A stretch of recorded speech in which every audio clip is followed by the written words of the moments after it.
여러분 안녕하세요, 은희쌤입니다. 오늘의 한마디 373일차고요. 오늘은 학폭위에 참석할 때 해야 할 일에 대해서 말씀을 드려볼까 합니다. 시작하기 전에 구독, 좋아요, 알림 설정 부탁드릴게요. 그럼 시작해 보도록 하겠습니다. 학교폭력으로 의심되는 사안이 발생하게 되면 어떻게 하나요? 학교폭력 사안으로 접수하고 처리합니다. 48시간 이내에 교육청에 보고하게 되고 있고요.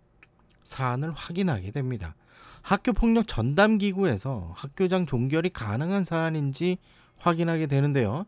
학교장 종결로 진행하기 불가능한 경우에 학교폭력 대책심의위원회 개최를 요청하게 되는데, 학폭위에 참석할 때 해야 할 일 한번 알아보도록 하겠습니다.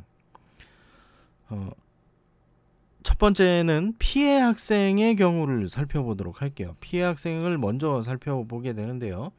학교폭력 사안과 관련한 자료들을 제출을 할 거예요. 추가로 제출할 자료들이 있다면 학폭위에 정리를 해서 참석을 하는 것도 좋은 방법입니다. 학폭위의 위원분들, 담당자분들께 관련한 자료를 제출하면 위원분들이 확인을 해보고 회의를 진행을 하게 되거든요. 학교 폭력 사안을 확인하고 판단하는 학폭위원들에게 정확한 피해 사실을 알려줄 수 있어야 합니다.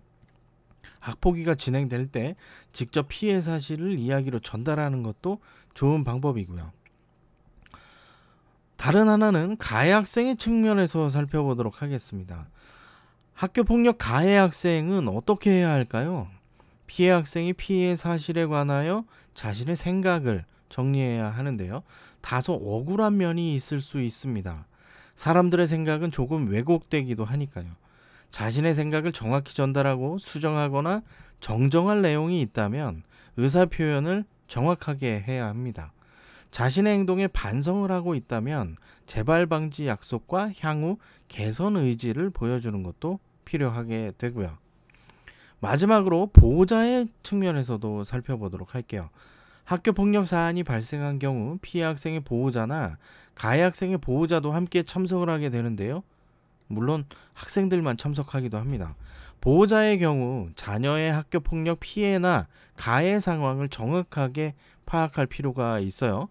가정에서 어떻게 신경을 쓰고 있는지 전달해 드릴 필요가 있겠습니다.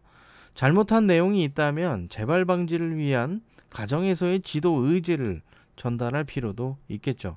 학폭위의 최종적인 목적은 학생들의 학교 생활을 다시 원활하게 하기 위함이니까요. 학교 폭력 사안이 발생한 이후에 이전 상태로 되돌리는 것은 여간 어려운 일이 아닙니다.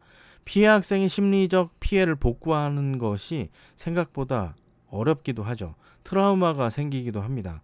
학교 폭력에 연루된 학생이 다시금 학교 생활에 집중할 수 있도록 다양한 지원을 해주는 것도 필요합니다. 학부모나 보호자의 경우 어른의 시각에서 지도를 해야 하는데요. 감정적으로 대응하기보다는 학생의 잘못을 알려주고 개선할 수 있도록 지도하는 것이 좋겠습니다. 네, 오늘은 학폭위에 참석할 때 해야 할 일들에 대해서 말씀을 드렸습니다. 혹시 도움이 되셨다면 구독, 좋아요, 알림 설정 부탁드릴게요. 그럼 내일 만나요. 안녕.